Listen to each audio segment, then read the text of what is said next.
दोस्तों, क्या आप लोग जानते हैं कि दुनिया का सबसे खुश देश कौन सा है और ये खुशी कैसे मापी जाती है किसी देश का। तो आज हम लोग इसी के बारे में बात करेंगे। तो दुनिया का सबसे खुश देश फिनलैंड है। लेकिन ये तो हो गया सबसे खुश देश के बारे में जानकारी।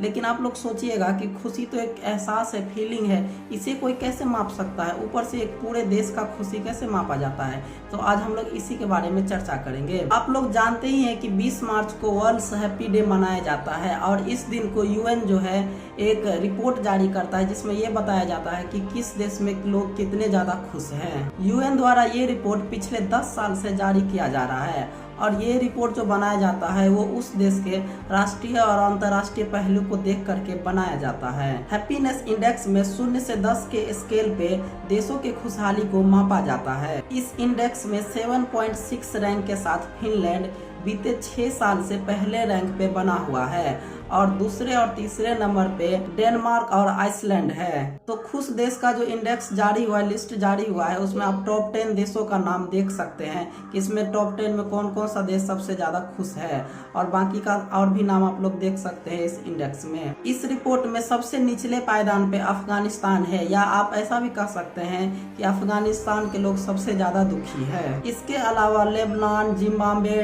Democracy of Republic of Congo है, ये सब देश इसमें शामिल है। इसमें भारत का रैंक 125वां है। पिछले साल के कंपेयर इसमें सुधार जरूर हुआ है, लेकिन अपने आसपास के कुछ बड़े देश जैसे कि छोटे देश भी जोड़ लीजिए, चाइना हो गया, नेपाल हो गया, इससे थोड़ा नीचे जरूर है। लेकिन ये तय कैसे होता है कि कौन सा देश कितना ज्यादा खुश है?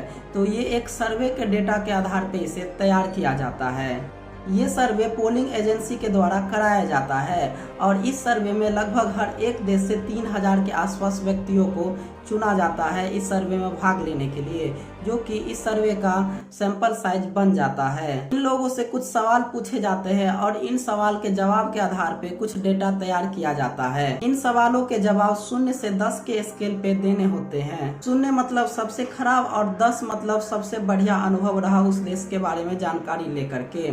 और ये सवाल कुछ 6 फैक्टर पे निर्भर करते हैं, जिसमें जीडीपी, उदारता, सोशल सपोर्ट, आजादी और भ्रष्टाचार जैसे टॉपिक शामिल है। इसमें कुछ ऐसे सवाल पूछे जाते हैं जैसे मुसीबत में पड़ने पर आपके रिश्तेदार या किसी ने आपको मदद की, और इसका जवाब आपको 0 से 10 के स्केल पे देना रहता है। इन सवाल और जवाब से ये निष्कर्ष निकाला जाता है कि आपके देश में जो रहने वाले व्यक्ति है या आप जो है मुसीबत में पड़ने पर अपने दोस्तों या अपने घर के व्यक्तियों पर कितना ज्यादा विश्वास करते हैं। इसके साथ ही करियर, अपने मन के धर्म मानने की आजादी, अपना मनपसंद खाना खाना, ये सभी खुशी में ही शामिल किया जाता है। इसीलिए इसमें एक ऐसा भी क्वेश्चन पूछा जाता है जिसमें ये पूछा जाता है कि आप किसी भी चीज को चुनने के लिए जो आजादी आपको मिलती है उसमें आप कितना ज्यादा खुश हैं। इसके साथ ही इसमें ऐसा भी क्वेश्चन पूछा जाता है कि पिछले 1 महीने में या कुछ दिनों में आपने कोई दान दिया है।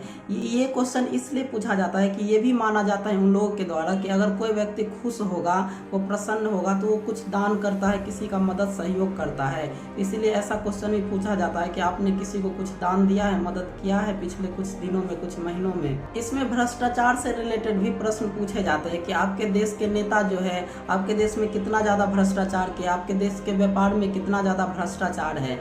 क्योंकि ये भी माना जाता है कि जो देश जितना ज़्यादा भ्रष्ट रहता है उस देश के जनता लोग उतना ही ज़्यादा परेशान रहते हैं और खुश नहीं होते हैं। तो इसका उद्देश्य क्या है इस रिपोर्ट को बनाने का? तो यूएन के द्वारा जो इसका मकसद बताया गया है वो ये है कि सिर्फ आर्थिक विकास ही नहीं चाहिए, आर्थिक और आधुनिक विकास के साथ साथ मानसिक विकास भी चाहिए, मानसिक खुशी भी चाहिए।